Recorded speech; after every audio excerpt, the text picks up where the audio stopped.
जय श्री राधे कृष्णा। आज मैं आप सबके लिए लेकर आई हूँ श्री सत्यनारायण व्रत कथा। व्रत करने की सामग्री: केले के खम्भे, पंचपल्लव, कलश, पंचरत्न, चावल, कपूर, धूप, पुष्पों की माला, श्रीफल, ऋतुफल, अंगवस्त्र, नैवेद्य, कलावा, आम के पत्ते, यज्ञोपवीत, वस्त्र, गुलाब के फूल, दीप, तुलसी दल, पान, पंचामृत जिसमें दूध, दही, घी, शहद और शक्कर हो, केसर, बंधनवार और चौकी।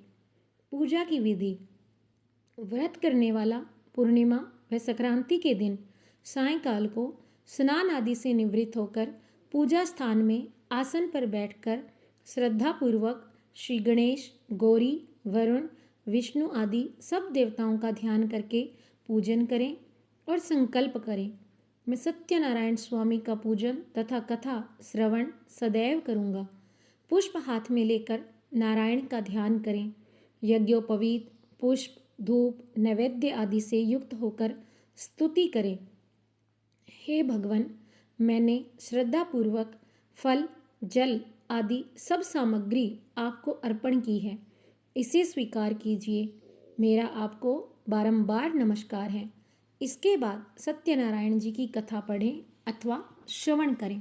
श्री सत्यनारायण व्रत कथा, प्रथम अध्याय। एक समय नैमिषारण्य में तीर्थ में शौनक आदि 88,000 ऋषियों ने श्री सूत जी से पूछा, हे प्रभु, इस कलयुग में वेद विद्या रहित मनुष्यों को प्रभु भक्ति किस प्रकार मिलेगी तथा उनका उद्धार कैसे होगा?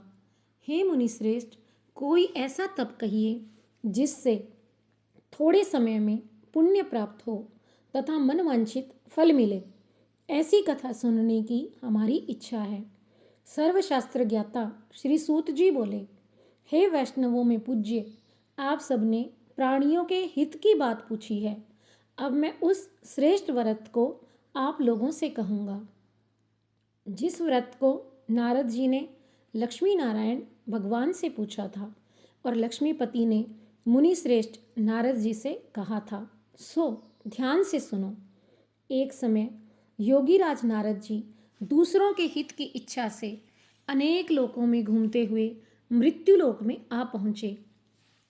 यहाँ अनेक योनियों में जन्मे हुए प्राय सभी मनुष्यों को अपने कर्मों के अनुसार अनेक दुखों से पीड़ित देखकर सोचा, किस यत्न के करने से निश्चय ही प्राणियों के दुखों का नाश हो सकेगा। ऐसा मन में सोचकर विष्णु लोक को गए। वहाँ श्वेत वर्ण और 4 भुजाओं वाले देवों के ईश नारायण को देखकर, जिनके हाथों में शंख, चक्र, गदा और पद्म थे तथा वरमाला पहने हुए थे, उनकी स्तुति करने लगे। हे भगवान, आप अत्यंत शक्ति से संपन्न हैं। मन तथा वाणी भी आपको नहीं पा सकती। आपका आदि मध्य अंत भी नहीं है। आप निर्गुण स्वरूप, सृष्टि के आदि भूत व भक्तों के दुखों को नष्ट करने वाले हो। आपको मेरा नमस्कार है। नारद जी से इस प्रकार की स्तुति सुनकर विष्णु भगवान बोले, हे मुनिश्रेष्ठ, आपके मन में क्या है? आपका किस काम के लिए आगमन हुआ है? निसंकोच कहें। तब नारद मुनि बोले, मृत्युलोक में सब मनुष्य जो अनेक योनियों में पैदा हुए हैं, अपने अपने कर्मों के द्वारा अनेक प्रकार के दुखों से दुखी हो रहे हैं। हे नाथ, यदि आप मुझ पर दया रखते हो तो बतलाइए कि उन मनुष्यों के सब दुख थोड़े से ही प्रयत्न से कैसे दूर हो सकते हैं। श्री विष्णु भगवान जी बोले, हे नारद, मनुष्यों की भलाई के लिए तुमने बहुत अच्छी बात पूछी है। जिस काम के करने से मनुष्य मोह से छूट जाता है, वह मैं कहता हूँ, सुनो। बहुत पुण्य देने वाला स्वर्ग तथा मृत्युलोक दोनों में दुर्लभ एक उत्तम व्रत है। आज मैं प्रेमवश होकर तुमसे कहता हूँ, श्री सत्यनारायण भगवान का यह व्रत अच्छी तरह विधि पूर्वक करके मनुष्य धरती पर आयु पर्यंत सुख भोग कर मरने पर मोक्ष को प्राप्त होता है। श्री भगवान के वचन सुनकर नारद मुनि बोले, हे भगवान, उस व्रत का फल क्या है, क्या विधान है और किसने यह व्रत किया है और किस दिन यह व्रत करना चाहिए, विस्तार से कहिए।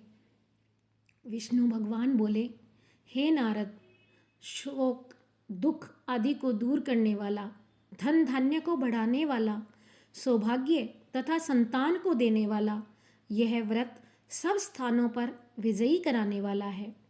भक्ति और श्रद्धा के साथ किसी भी दिन मनुष्य श्री सत्यनारायण की प्रातःकाल के समय ब्राह्मणों और बंधुओं के साथ धर्मपरायण होकर पूजा करे। भक्ति भाव से नैवेद्य, केले का फल, शहद, घी, दूध और गेहूं का आटा सवाया लेवें। गेहूं के अभाव में साठी का चूर्ण भी ले सकते हैं और सब पदार्थों को भगवान के अर्पण कर देवें तथा बंधुओं सहित ब्राह्मणों को भोजन करावें। तत्पश्चात स्वयं भोजन करें। रात्रि में नृत्य, गीत आदि का आयोजन कर सत्यनारायण भगवान का स्मरण करते हुए समय व्यतीत करें। इस तरह व्रत करने पर मनुष्यों की इच्छा निश्चय ही पूरी होती है। विशेष रूप से कली काल में भूमि पर यही मोक्ष का सरल उपाय है। और यहाँ पर श्री सत्यनारायण व्रत कथा का प्रथम अध्याय समाप्त होता है। जय श्री राधे कृष्णा। बोलो सत्यनारायण भगवान की जय। श्रीमन नारायण नारायण नारायण, श्रीमन नारायण नारायण नारायण, भज मन नारायण नारायण नारायण, भज मन नारायण नारायण नारायण, श्रीमन नारायण नारायण नारायण, भज मन नारायण नारायण नारायण, राधे नारायण नारायण नारायण, श्रीमन नारायण नारायण नारायण, श्रीमन नारायण